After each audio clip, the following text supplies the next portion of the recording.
На истиот начин го поздравувам и Африм Гаши, председателот на партијата Алтернатива, со кого ќе се сретнеме во живо, предпоставувам, Африм, кога ќе дојде време за тоа. Сега за сега на телефон ќе разговараме. Добро утро.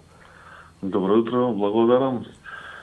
Се надевам многу брзо ќе дојде тој ден, да се видиме повторно. Ова веќе станува нервозно. Така е. Сите сме на крајот од нервите и не само ние, туку претпоставувам во целиот свет, бидејќи поминавме 2 месеци и кусор, што се вели, на некакви принудни изолации и дистанции и така натаму. Африм, тоа е темата, меѓу другото, и на политичката најгорлива, да кажем, тема сега во Македонија, кога на избори. Гледаме дека полека почнуваат да се усогласуваат ставовите помеѓу главните конкуренти во власт и опозицијата, СДСМ и ВМРО. Вчерашните најнови информации се она што можевме да го видиме, дека Заев би одел некаде кон средината на јуни, а Мицкоски предлага почетокот на јули. Сега работи веќе за разлика од неколку недели. Кои се вашите ставови околу овие прашања? Па најверојатно ќе треба да ги споиме некои датуми, но различно нема да можеме да одиме. Да. Заедно мислам. Вака, нашиот став е дека изборите беа закажани за 12 април, консензуално на лидерска средба. Пред 2 месеци се собравме, кога веќе почна пандемијата, без никаква приметба од некоја политичка партија.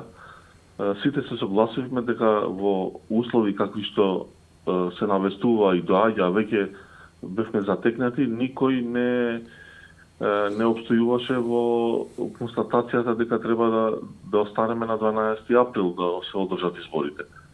Затоа што имавме една поголема причина, тоа беше пандемијата. Сега, јас мислам дека треба да се водиме од тој аргумент. Ако аргументот ние заради здравствена причина сме ги одложили изборите, сега и одредувањето на новиот датум треба да биде на некој начин одреден од таквата состојба. Смислата на одговорот ми е во тоа дека треба сепак здравствената фела, експертиза да одредат кој датум би можеле да одржиме избори, тоа да биде најбрзо можно, а да не биде доведено во опасност здравјето на граѓаните. Така е, гледам дека во тоа сите се согласуваат. Да. Тоа, мислам дека ова е најбитниот момент. Ние треба само да најдеме начин и да се договориме како да дојдеме до таквите сознанија. Кој датум би бил најдобриот, кога би се чувствувале ние нормално да одиме на избори, но и на кампања која ќе личи на некој политички напревар, на понуди, на пратеници и така натаму. Африм Гаши, според нас, мислам дека крајот на јули, почетокот на август би било добро, затоа што уште еден аргумент е битен. Мисијата на ОДИХР. Сепак ни треба време да ги најавиме, да отвориме граници, они да дојдат тука.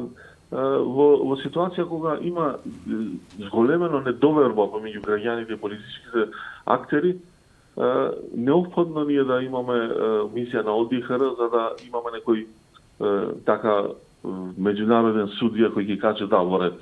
Значи, ако добро разбирам, вие сте дури за крајот на јули, почетокот на август за изборите. Да. Иако во меѓувреме ОПСЕ потврди дека мисиите на ОДИХР за следење на избори ќе бидат на располагање за многу поран датум од овој што вие го предлагате. Затоа мислам дека не треба сега да се врзуваме многу за политички проценки, колку што тоа ќе треба да ни биде проценка овој аргумент.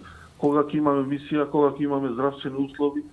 А ја мислам дека не треба многу галама да креваме околу тоа кога ќе биде датумот на избори. Ниту некоја партија нема да му донесе некој глас повеќе или помалку, ако биде недела порано или повеќе. Тоа се разбира, тоа е веројатно добро. Недоветна ова политичка битка, дали би било месец порано или подоста, не би било тоа некоја пресудна време за некој да добие пратеник повеќе. Претпоставувам дека ќе бидете и вие викнати на лидерската средба? Да, веќе сме повикани на 12. Не беше ли местото сепак за тој разговор во собранието, господине Гаши? Дали таму не беше попаметно во услови кога собранието освен некакви толкувања, нема други, да кажем, пречки за состанување, не беше ли попаметно таму да се отвори дебата? Ќе ви кажем потоа и еден друг аргумент, ама ајде прво на ова да слушнам одговор.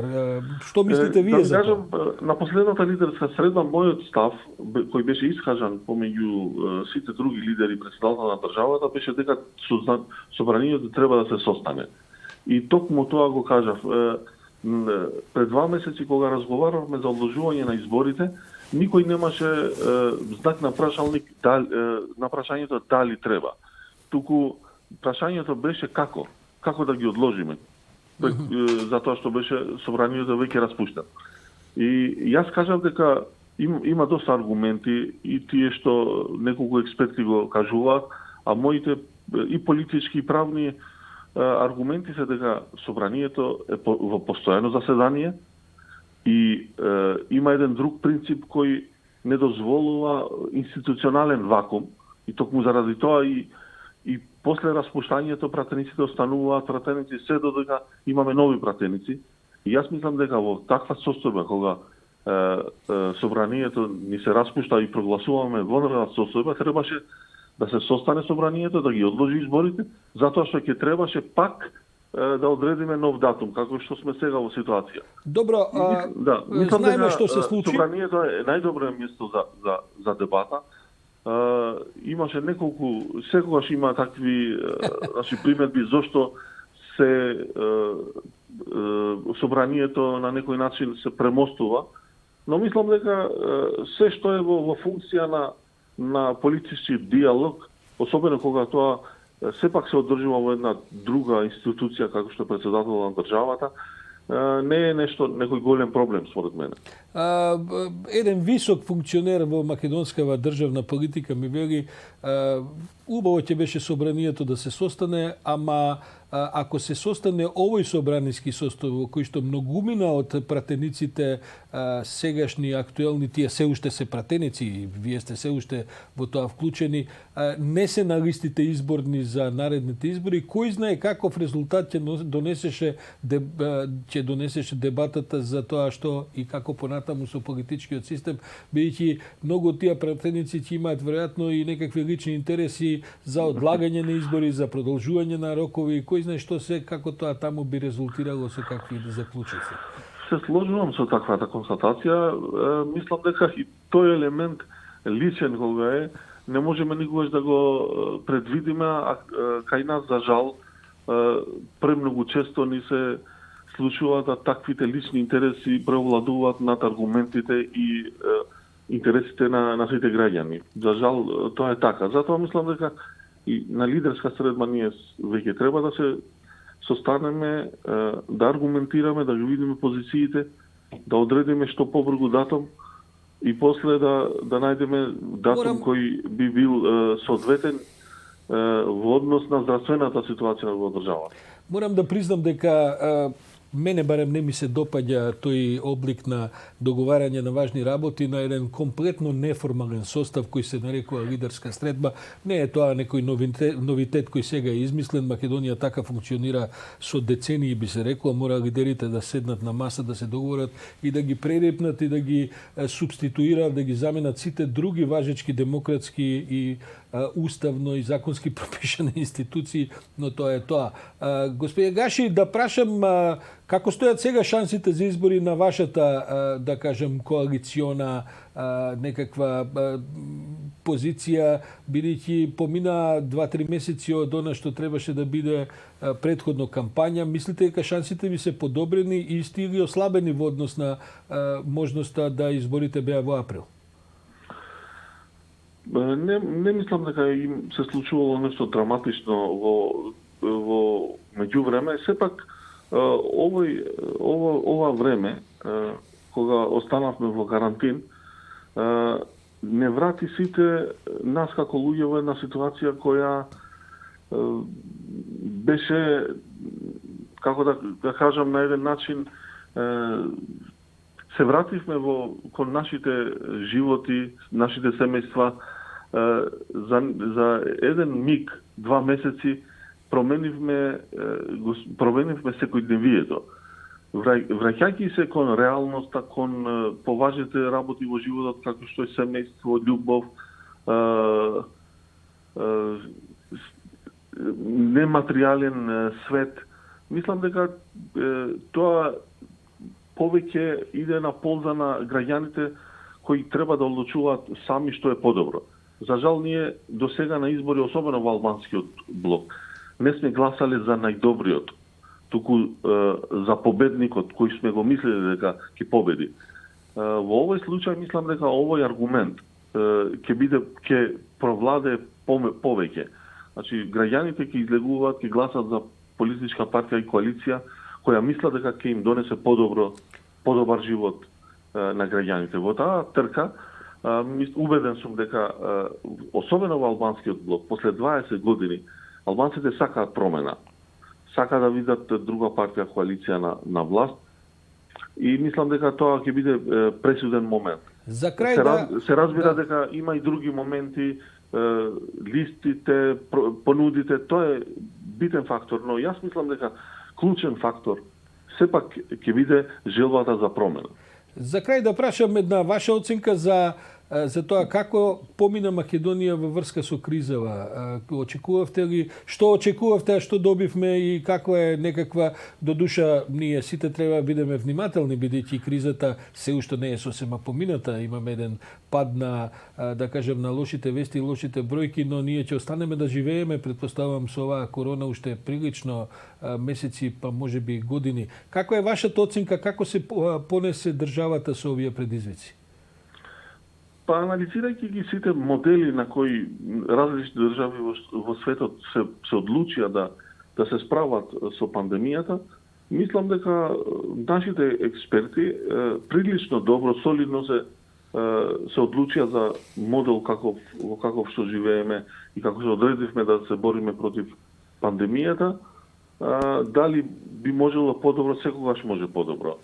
Но јас мислам дека и споредувајќи ги со регионот, Србија, Косово, Албанија, мислам дека сме тука негде и прилично сум задоволен како се одредуваа мерките. Но мислам дека треба сега малку да покажеме лидерство и во оваа смисла.